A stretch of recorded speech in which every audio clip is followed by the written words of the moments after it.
जो companies perform कर पाएंगी वही इस मार्केट में टिकने वाली है, हमेशा से यही है, बट ये क्रूशियल टाइम है, चेरी पिकिंग बोलते हैं इसको, तो बहुत आपको सिलेक्टिव होना है, राइट।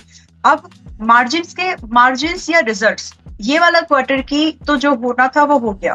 अब ये जो first quarter of this year होगा ये बहुत ही बेंचमार्किंग के, तो इसको बोलिए कि पोर्टफोलियो में छटनी होगी, आपके पोर्टफोलियो में से कचरा निकलेगा, आपकी मतलब जो आपके पीएमएस संभालते हैं, जो म्यूचुअल फंड मैनेजर्स हैं, देखो ना, डू दिस, कचरा को छटनी करेंगे, जो स्टॉक लग रहे हैं जिनके रिजल्ट्स अच्छे आ सकते थे वहां पर वो स्टॉक्स को डालेंगे। And why this gonna happen, क्योंकि न्यूक्लियर वॉर तो नहीं हो रही है, इसकी कोई नहीं चाहता, कौन मरना चाहता है, इट्स ट्रू, मतलब इससे ज्यादा स्टेटमेंट और मैं क्या सही समझाऊं आपको। ऑन रियलिटी आपका जो एनर्जी क्राइसिस है वो सभी जगह पर होगा, इम्पैक्ट कंपनीज के मार्जिन श्रिंक हो गए, अल्टीमेटली यही होने वाला है, बीइंग अ मार्केट पार्टिसिपेंट अगर आपको देखना है। But when you are looking at the different angles, तो इन्फ्लेशन तो बहुत ही पीक पर जाने वाला है, इसमें कोई डाउट नहीं है।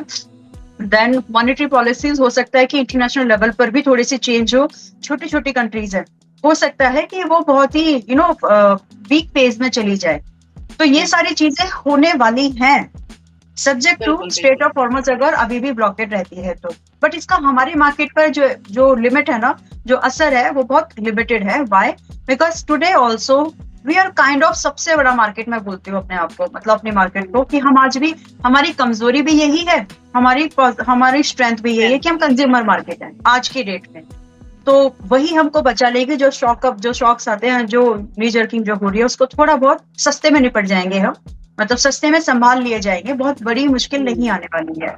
सब्जेक्ट टू, अब इसमें जो कंडीशन है, यानी लास्ट फाइनल कंडीशन है, ये सबको पता है कि इन्फ्लेशन होने वाला ही है। करेंसी 3-4 चीजें गिना देती हूँ, आपका क्रूड के ऊपर आपकी जो कॉस्ट है वो बढ़ेगी ही, इंडीड आपका फिक्स कॉस्ट बढ़ रहा है हर चीज पे।